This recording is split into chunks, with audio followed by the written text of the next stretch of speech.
क्यों जबरदस्ती मेरी जिंदगी का हिस्सा बन गए हो? क्यों की ये शादी? क्यों फायदा उठाया तुमने और पप्पा ने? दूर रहो मुझसे, पास मत आना तुम मेरे।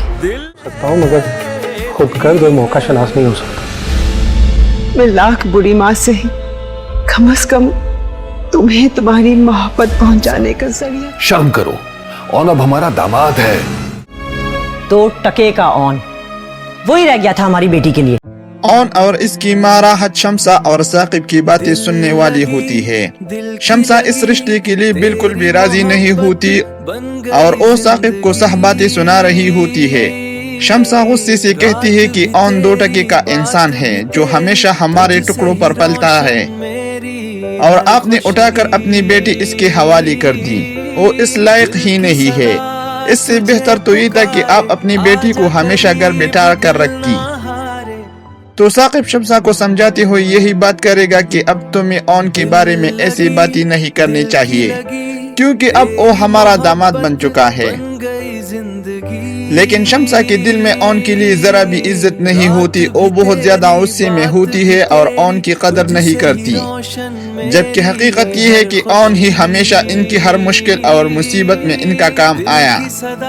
इनकी ये सारी बातें सुनने के बाद ऑन को बहुत ज्यादा दुख पहुंचता है।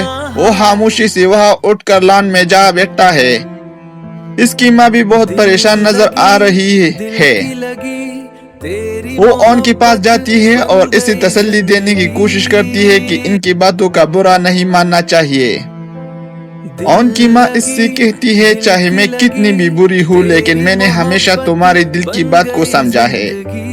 मुझे मालूम था कि तुम रमला से मोहब्बत करती थी, लेकिन मैं जैसी भी हूँ मैंने तुम्हें तुम्हारी मोहब्बत तो दिलवा ही दी। अपनी माँ की ये बात सुनकर ऑन के दिल में अपनी माँ के लिए इज्जत पैदा होना शुरू हो जाती है और अब वो अपनी माँ की कदर करना भी शुरू कर देगा। दूसरी तरफ रमला अब ऑन की जरा भी इज्जत नहीं करेगी। वो ऑन को मौका शनास, मफाद परस्त और खुदगर्ज इंसान समझती है, लेकिन हकीकत में ऑन ऐसा नहीं है। ऑन रमला से यही बात करेगा, जैसा तुम मेरे बारे में सोच रही हो मैं वैसा नहीं हो। ऑन 2 टके का हो सकता है लेकिन मौका परस्त नहीं हो सकता। मैंने कभी भी तुम्हारा फायदा नहीं उठाया। रमला यही कहती है कि तुम्हारी माँ और तुमने मौका का फायदा उठाकर मुझसे शादी की है, लेकिन ऑन इस बात से इत्तेफाक नहीं करता क्योंकि ऑन ने ऐसा कभी भी नहीं चाहा था। वो न कभी रमला का फायदा उठाना चाहता था और न ही किसी की मजबूरी से अपनी खुशी हासिल करना चाहता था, मगर हालत ने सबको गलत फहमी में डाल दिया।